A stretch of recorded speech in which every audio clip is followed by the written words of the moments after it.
A very common question I get is, how should I code refunds? Now, this is something that there's technically a couple ways to go about it. So I'm going to give you my suggestion, but of course, maybe somebody might have a preference that's slightly different, but you get the same result. So consider the options. Now, you have two scenarios that this could happen. One, you bought something from a supplier, whether it's a local shop or a big supplier, and you've returned it, or maybe it was on back order, you ended up canceling it, what have you.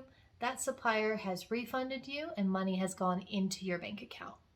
Scenario 2 is when you refund a customer. They've paid you too much for whatever reason and you have sent money back.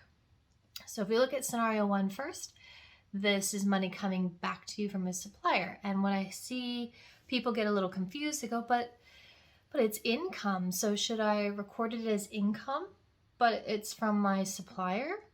Well, you have to consider what originally was. Let's say you went to a hardware store and you bought some materials and you originally coded that to maintenance and repairs, as an example.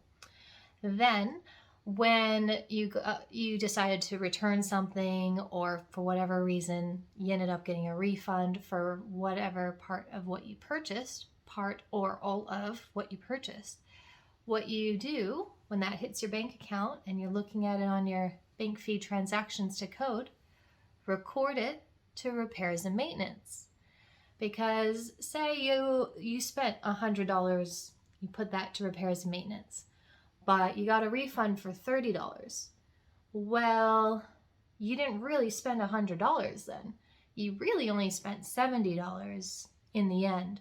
So in order for your records to reflect that, you want to code that $30 to the same place you coded that $100, so that when you run reports and you look at your records, it'll say $70 was the total you spent on that day. Or, will balance out depending on when things get paid back. Now, you'll notice as well, when you are in most software, when you choose an expense account, it'll say GST on expenses or GST free on expenses. And that's right. You might go confused because it's really income. It's okay. It's income, but it's coding to an expense account. It's totally fine. It's going to marry up nicely. But that is a very important thing, that you want to ensure that depending on the software you have, you want it to have the same GST coding as the original expense.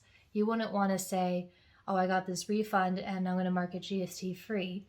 That doesn't work, because you've been refunded partly the GST part of the expense. I'm sorry if I'm about to lose you there. So what to remember is, whatever you coded it to in the first place, code it exactly the same when you get a refund. The same account or category, whatever the original guy was, mark it the same. Whatever the GST was in the original payment, mark it the same GST on the money that came back. Now, the scenario 2 is when you've refunded a customer. You might guess what to do in this situation, knowing what we just talked about. What you're going to do is you're going to code it to the same sales account that you originally coded the original sale. So if you look at your original invoice or your received money, whatever you've coded the original money received to, because maybe you code everything to sales. Plenty of people do that. But some people break things up, and maybe they code things to sales dash labor, sales dash parts, sales dash whatever. Could be anything. Whatever your differential sales accounts are, you have to look at your original invoice, the original sales transaction where you received the total money. What did you code that too. What's being refunded? Oh, it's actually parts.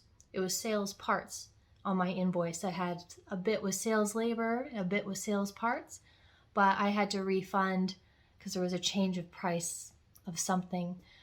So I refunded them $50 of the parts area. So when that money gets refunded off, we code it to sales parts. So it's the same thing. And once again, not only do we choose the same account in the same category, we choose the same GST. So if it had GST or GST free originally, then you're going to mark the refund the same GST as well. I hope that makes sense. Let me know if it doesn't, and then we can talk about it some more.